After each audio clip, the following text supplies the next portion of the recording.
In this episode, Laura Brenner joins us as the Chief Program Officer at Discovering Justice, a nonprofit in Boston, Massachusetts. She has spent the past 15 years working towards equity through public education, teaching students, coaching teachers, and developing curriculum. She began her career teaching at elementary school in Boston and earned her bachelor's in psychology and master's in teaching from Simmons University and master's in school leadership from UPenn. Let's get to the episode. I'm educational justice coach Lindsay Lyons, and here on the Time for Teachership podcast, we learn how to inspire educational innovation for racial and gender justice, design curricula grounded in student voice, and build capacity for shared leadership. I'm a former teacher leader turned instructional coach. I'm striving to live a life full of learning, running, baking, traveling, and parenting because we can be rockstar educators and be full human beings. If you're a principal, assistant superintendent, curriculum director, instructional coach, or teacher who enjoys nerding out about co-created curriculum with students, I made this show for you. Here we go. Laura Brenner, welcome to the Time for Teachership podcast. Thank you. Thanks for having me. Yeah, I am really excited about our conversation because your job and what you do is just makes my heart sing. So I'm really, really excited to get into it.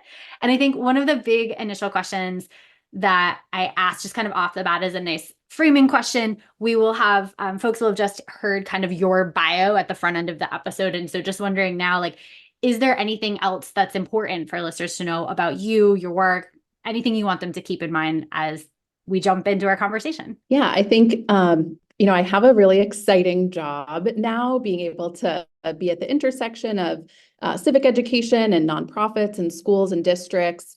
And so, the role I have now is Chief Program Officer at Discovering Justice. But certainly at my core, I'm an elementary educator. And I think my lens for the work has just shifted a bit once I left the classroom. So now I get to work with educators and instructional leaders in schools and districts all across Massachusetts. And it's allowed for our curriculum that we've developed to be what it is because it has so many different perspectives integrated into it, making sure we can meet the needs of students and teachers across the state. And I would just add that I'll be talking about this curriculum today called Children Discovering Justice. And I have the privilege of being able to talk about it a lot at professional development and, at different meetings, but the collaboration that has gone into this curriculum, I think is it's a huge testament to the expertise and the passion of educators and administrators who've had a hand in it. So there's so many people from our staff at Discovering Justice. We have a curriculum developer, Victoria Surrey, who's really taken this curriculum to the next level, to consultants we've worked with, one in California, Katie Henry's Meisners. These are all educators and district leaders who've really helped to conceptualize the units, teachers who've helped to give feedback. So it's such a collaborative joint effort. And I think that's helpful to just consider as we start the conversation. That is a beautiful framing. Thank you for that. And I think you spoke a little bit to this, the idea of with all of that collaboration comes the ability to then make sure that all of students' needs and interests and passions and identities are all kind of reflected and appreciated. And so I'm wondering, this may or may not connect with what you had been thinking you were speaking to for the freedom dreaming question, but I love asking this question of, Dr. Bettina loved talking about freedom dreaming as dreams grounded in the critique of injustice. And certainly that's so critical to what you do. So wondering if you can share what is that big dream that you hold for education with that in mind? Yeah, I mean, absolutely. I love that idea as well, and often try to put that to teachers in some of, the PLCs that I run is, getting them to think about what does a classroom look like, feel like, sound like when students are empowered to, do all of those things, to speak freely, to be leaders, to analyze oppression, dismantle systems of oppression. I think for me, it looks like kind of on a simpler, broader level, all schools being places that equip all students with the knowledge, skills, and dispositions to be engaged in their communities. And I think that speaks to what you mentioned in terms of bringing in their identities and, making sure that they are reflected in the units that they're seeing and the conversations that they're having, that it connects to their lives and interests. And then I think, on a deeper level, that every day in schools, students are, through inquiry, through engaging practices, through culturally responsive pedagogy, through the joy of learning, are just feeling connected to each other, in that classroom community, or a classroom democracy, as I often call it, to their broader school community and democracy, and that they're taking those feelings and skills and enthusiasm and joy beyond the walls of the classroom and school as well, and applying that to, help heal some of our communities and leaders of generations who didn't have access to that type of learning, and be able to bring that to their lives and ultimately affect a more just democracy at large. Wow, there is so much that I love in that response. I mean, from just the phrase classroom democracy, which I've never heard, I love that, to just that idea of helping heal communities, right? That actually young people can and do often go out into the world and go into their communities like today and heal things that are have not been healed. And I just think that's a huge framing around.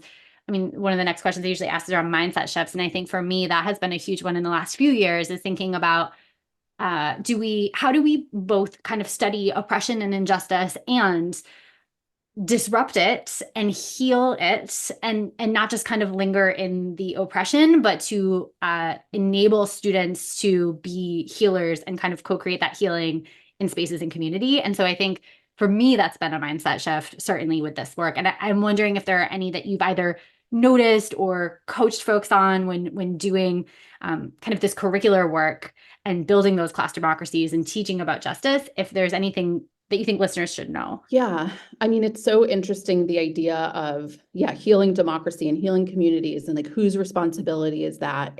And I, remember struggling as a new educator, with this idea of like, it's on the youth to like do better and be better and heal. Like it's unfortunate that they have to do that, or that, there's so much pressure today on students to really fix a broken world on so many levels. But, through my experiences working with students and in communities, again, through the lens of being a classroom teacher myself, and then an instructional leader and a nonprofit leader, and just being in classrooms every week now across the state, like I do see that it is, whether we kind of want it to be that way or not, it is where we're at. We need everyone to have a stake and everyone to, be involved and have a voice. And I think that's part of the Children Discovering Justice curriculum, is helping to facilitate the conversations around how can I use my voice to advocate for justice. But I think, the other part of that is teachers' responsibility. And one of the mindset shifts that I will often highlight in my professional development to teachers is, and administrators, that all educators are civics educators. And I know certainly when I was an elementary school teacher, I didn't think of myself as a civics teacher. If people asked, what subjects do you teach? I would definitely say math and reading. Maybe depending on the semester, I would say science, potentially social studies. But I would never say civics teacher. But, thinking back now, the lens that I have now, thinking back to my time in the classroom, when my second graders were learning about sequential writing or details in their writing, and they were showcasing that by teaching skills to their peers. So I would have, a student write step-by-step instructions on how to shoot a basket or make a paper crane, like whatever skill they thought that they had to teach their classmates. That was civics. When my fourth graders were learning about graphing and math, and they were graphing recent voting data in their community, that was civics. When my fifth graders were solving disagreements and coming to a compromise, or hearing each other's perspectives after a blow up on the playground, that was civics.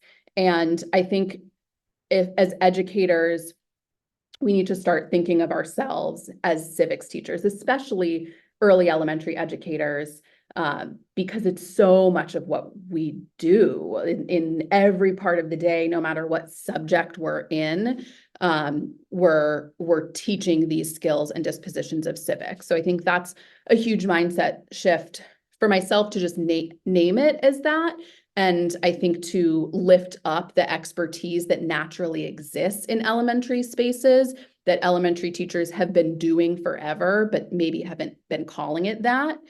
And then just that we all have a stake in this work, kind of circling back to what I originally said about kind of our responsibility to heal, and that in order for our democracy to be more fair, more just, for our policymakers to be more representative of our community, like we have to start with civics in the classroom, and again, seeing ourselves as educators of that work. I love that idea that all teachers are civics teachers. This is so beautiful. And you're right, like so much of it is just the way we do things, the way we do teaching, the way we do school. Like it is built in, and just to name it is so powerful. I really, really like that.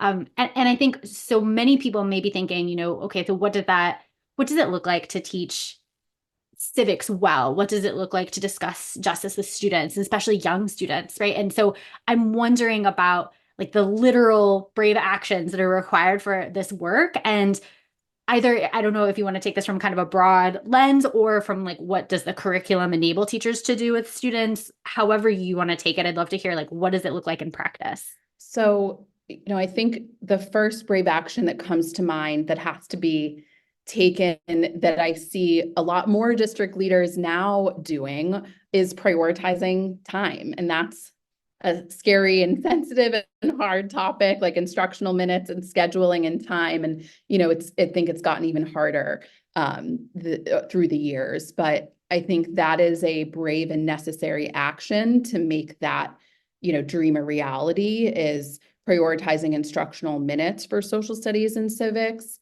Social studies is the most marginalized subject. It's not tested until, at least in Massachusetts, the 8th grade MCAS, a civics MCAS, which was piloted last spring.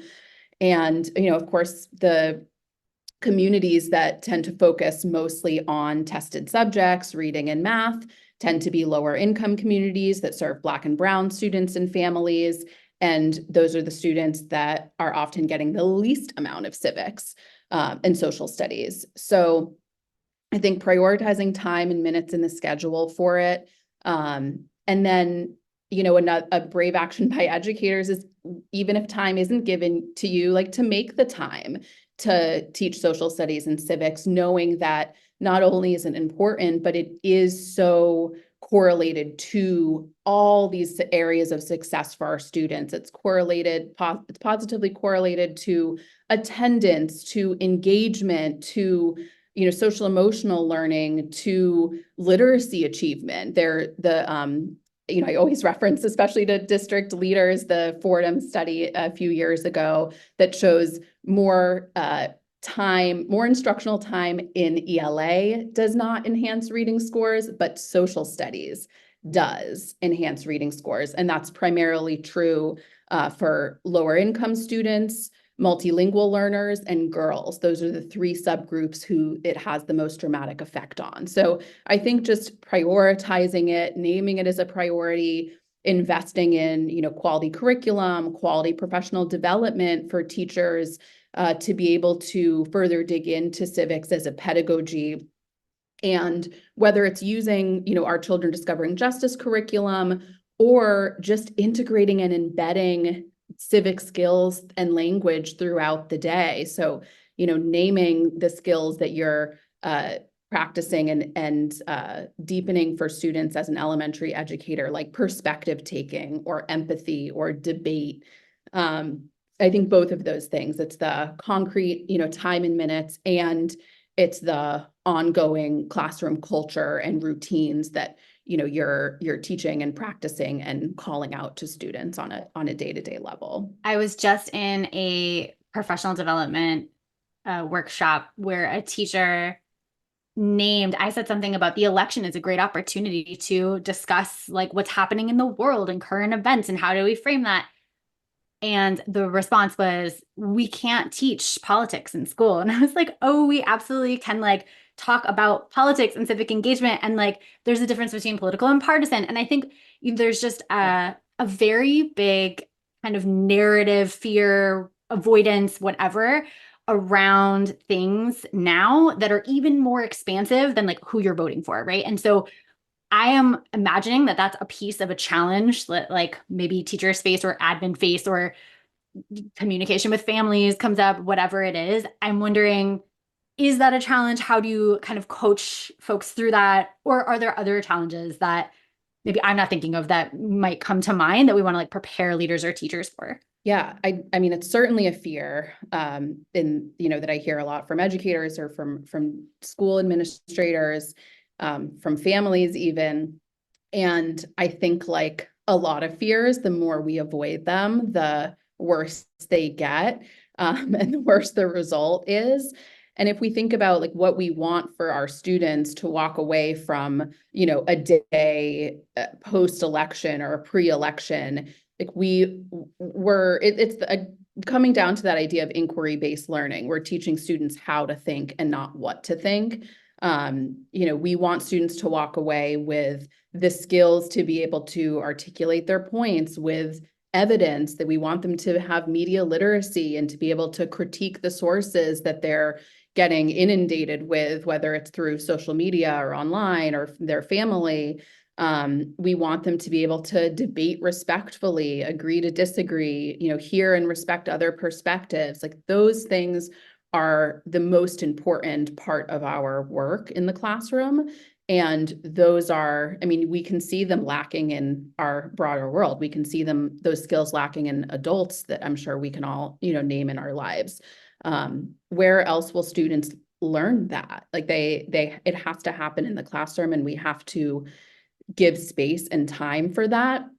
Now, it doesn't happen in every grade level with a conversation about, what reproductive rights should look like. It might happen in, our first grade lesson on voting. Students are voting for like what pet they would want as a class pet or a favorite ice cream flavor. Like they're just starting to understand the idea that they have choices and a voice and opinions that can be different than those in their classroom space, then can be different than those that they eat lunch with or play with at recess, that's okay, and actually valued to have different perspectives, that we have reasons for our perspectives that can be shared with evidence, that we can change our ideas. We'll do we'll have the conversation of students might go to one side of the room or the other to vote with their bodies on something, and then see if anyone can be convinced to move to another side, and just, again, name that and lift up that skill of being able to change your mind when you learn more information. So those are the conversations and the activities that we have to have and be doing in the classroom. And yeah, it just looks different in every grade level. Do you mind speaking to us? I love all of these activities and just kind of that approach of it's going to look different at each grade level, content wise, and the skills just kind of keep building. Do you mind taking us through like what are some either questions that kind of frame some of these units throughout the grades, or any sort of like particular lessons or activities that you personally love that's part of the curriculum? Yeah, so I would say our module 0 in all the grades is probably my now favorite module. And it's something that we didn't create originally. We started with module 1, which was about justice in our lives, and students thinking about what we call little j justice. So justice on the playground, in their classrooms, and then eventually through the modules, they end up in module 4, which is the civic action module, where they start to explore that big J justice. So it's some type of systems level change. We push them to be thinking even as young as kindergarten about root cause by asking, why might this challenge exist? Why might this problem exist? Module 0 was something that we added through teacher feedback, which again, I'll name as another kind of brave action required for this work, is listening to teachers. I mean, much of my time is spent in classrooms, in PLCs, in, collaborative work sessions and professional development where teachers are sharing their feedback, whether it's on large scale or, a small critique on a activity in a lesson. And we're applying that the next day or week because it's a living curriculum. It's on Google Drive. We're constantly updating and revising. So I think just listening to teachers in that, but that's how Module 0 came to be, with teacher feedback on, like, we'd love something more foundational that we can use at the beginning of the year in September and October to just build those skills. So we have 6 lessons in that module on identity, community, perspective taking, agreeing, disagreeing, listening, and asking questions. So I think probably the perspective taking is my favorite one, just because I've seen, again, as early as kindergarten, students really grabbing on to that vocabulary and applying it and integrating it into their daily life. I remember I was doing my principal internship actually at a school that a teacher was piloting our original CDJ curriculum a few years ago. And she was having a student who was having a challenging time at recess, got into an argument with a peer. I took him into my office to kind of de-escalate, and he was just so mad and frustrated. And he looked at me and said, through his like tears and bunched up face, he's like, "I just have a different perspective." And again, this is like a JK student. So, that's, the language is something that students are they're thinking in that way anyways. And I think giving them that language helps to empower them to then go the next step of, understanding and applying what perspective taking means, and how, having different perspectives can be challenging, but helps our community or our democracy actually be a better place. And again, some activities around agreeing, disagreeing, going to one side of the room or the other, ways to just visually show students that we all have different perspectives is, I think, a great way to highlight that in early education. Hi, this is Leah popping in to share this episode's freebie, which is a folder of K-3 civics curriculum titled Children Discovering Justice. You can find it at the blog post for this episode, www.lindsaybethlyons.com/185. Now back to the episode. I love all of this. I love that story. Yes, this is so good. And the power of, I think, particularly, so I taught high school. And so particularly for teachers or administrators who maybe taught higher grades, like not knowing what is possible for the younger grades, it's so powerful to hear that story of, yes, this totally works with kindergartners. It looks different, but it's the same kind of values and practices, and it's highly possible and valuable. And so I just really appreciate you naming that for even maybe even a principal of a high school who's like, okay, let me advocate for the elementary schools in my district to have this, so that when they get to high school, like, we are equipped with all of these skills and we don't have to kind of teach or patch things that haven't been used or practiced prior to coming into that space. So I think this is kind of everybody's business that young children are getting this kind of education. Absolutely. And my hope is that the more students that are doing this at an early age, we're going to see the result and the effect of that when they're in middle school and when they're in high school. And they'll come in with this vocabulary, with the dispositions to really value their voice in their community, to believe that they have a say, to know some pathways to get their voice heard, and that there won't be so many gaps when students do maybe have more formal access to that as they're older. I hope there's a research study in progress at some point, because that would be super cool. I would love that. That sounds amazing. So one thing that I think sometimes we get these like big conversations on this podcast, and we're like, okay, here's this like big goal of implementing this whole curriculum, for example. I'm wondering, what is one thing that a leader or teacher could do, like as soon as they end the episode, to just kind of get them started with either like looking into the curriculum or like doing a particular practice in their classroom to kind of build the foundation? What do you suggest is like a good starting step here? Yeah, I think, we see implementation on a really wide spectrum and encourage that. I think, part of being educators ourselves, like everyone who's had a hand in developing this curriculum has come from the classroom. And I think that's very evident when you look at the curriculum, and unfortunately a rare thing when we see curriculums. So, if there are many teachers out there who don't necessarily teach the lessons of children discovering justice, but they're just grabbing resources or materials. A lot of pull-out educators who might take the civil discourse sentence stems and use that in some of their group discussions, or use our virtual read aloud library and just put a book on during snack time. Or might take our vocabulary word wall and teach some of the words during their phonics block, even as a way to just integrate some of those civics vocabulary and concepts without having a specific social studies or civics block. So I think looking at those additional materials, you can find them at the bottom of the teacher guide, or if you click into individual lessons, you can find them at the bottom in additional materials. So I think that's a good starting place. And then I would encourage folks to give one lesson a try in that module 0. Especially in the fall, September, October, even November, just reminding students what it means to be a community, to listen respectfully, to value all of our perspectives. Even trying one lesson, I think, will break some of that maybe fear or barriers that this is too either challenging to teach or that it's too much on our plate to teach. I think that, can be some pushback we get sometimes of like, of course, our plates are so beyond full as educators, as elementary educators, we're teaching every subject. But what I'll often say to that is like, this is the plate. It's not something added to it.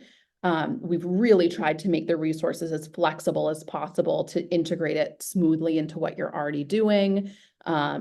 But the work that this is, like, that is why I think most of us are educators, is not that we necessarily like want our students to become mathematicians, or to become, the best authors. Like that's great if they will do those things. Like we want them to follow their passions. But before all of that, like at the foundation is that they're prepared to be engaged people in their community, to be connected to where they live and who they live with. We're in a growing interconnected world on every level, and just that we're preparing students to be successful in that, whatever they choose to do. So it is the plate, it is the work, it is why we're here. I love that it is the plate. Yes, that is such a common thought, and like you said, rightly so, we have so much going on. It is the plate, though. That is great. I'm going to use that if that's okay with you. I'll credit you. Please, yeah. I think one of the things too that listeners might be thinking is, or readers of the blog might be thinking is, where do I access that curriculum? So we will link that. Thank you so much for sharing that with folks. And so we'll link that access to the curriculum in the blog post for this episode. So anyone driving and feeling like I need to remember to come back to this, you can. I think just to close, I am so curious to know what people are doing in their own lives, in their either work lives, personal lives. I think we always, as educators, are kind of lifelong learners. And so this question can be work related or it can be completely separate just for fun. But what have you been learning about lately as a human? Yeah, such a good question. And yes, I think the best educators are ones that are, constantly craving education themselves. And so as tempted as I am to answer it in a work related way with like, here's all the books I've been reading and the research I've been diving into on civic action and the elementary level. I think a lot of us are at a point in our careers and in our worlds and lives where we're trying harder to focus on balance and how, we can do that. We can sustainably do this work. And so something I've been learning about lately on that note is really just grounding, trying to do something every day that grounds myself. It's so easy, even when you leave the classroom, it's so easy to get caught up in this work feeling so urgent that, every second, every 5 minutes matters in it. But even taking 30 seconds, I'm trying to do 30 seconds every day where I just put my bare feet on the ground outside in the grass and just do 3 deep breaths in and out. So that is something I've been learning lately and trying really hard to implement in practice. That is really, really good. Thank you for addressing that in such a thoughtful way that is going to honor where everyone is as they're engaging with this conversation. So thank you. And then I think folks are going to want to follow up with you and, get the curriculum, all of the things, but I know you're constantly doing really innovative work. So how can folks either learn more about you, connect with you, follow the work of Discovering Justice generally? Where are the places? Yeah, so I love that you're sharing the curriculum. Again, it's a free resource, totally open source on Google Drive. We're constantly adding to it, updating it. We're going to be creating some election-focused modules to come out this October. So to be more focused specifically on the 2024 presidential election. So you'll be able to access those resources. On our website, discoveringjustice.org, you can sign up either for our organization's newsletter, or if you go to programs, Children Discovering Justice, you can sign up for the Children Discovering Justice specific newsletter, and that will really focus on any updates to the curriculum. We're translating it now, so we're going to have it in Portuguese and Spanish as well as English. And like I said, those election modules will come out. So follow us on that. And then, certainly we have social media, Discovering Justice, and folks are welcome to send me an email, lbrenner@discoveringjustice.org, or connect with me on LinkedIn to learn more and just to collaborate. Again, this circling back to the beginning, the product that is Children Discovering Justice is just, it is a shared child of so many amazing educators, administrators, staff who have just poured so much of their expertise and their time and their passion and joy for learning into this work. And so the more people that have their hands, their eyes on the curriculum, whose voice goes into it, I think the better it is for that. So we welcome all the connections and all the eyes and ears and conversations. Amazing. Laura, thank you so much. It has been an absolute pleasure. Thank you. Thank you for having me, Lindsay. If you like this episode, I bet you'll be just as jazzed as I am about my coaching program for increasing student-led discussions in your school. Shane Safir and Jamila Dugan talk about a pedagogy of student voice in their book Street Data. They say students should be talking for 75% of class time. Do students in your school talk for 75% of each class period? I would love for you to walk into any classroom in your community and see this in action. If you're smiling to yourself as you listen right now, grab 20 minutes on my calendar to brainstorm how I can help you make this big dream a reality. I'll help you build a comprehensive plan from full-day trainings and discussion protocols like Circle and Socratic Seminar to follow-up classroom visits where I can plan, witness, and debrief discussion-based lessons with your teachers. Sign up for a nerdy, no-strings-attached brainstorm call at lindsaybethlyons.com/contact. Until next time, leaders, think big, act brave, and be your best self. This podcast is a proud member of the Teach Better Podcast Network. Better today, better tomorrow, and the podcast to get you there. Explore more podcasts at teachbetter.com/podcasts, and we'll see you at the next episode.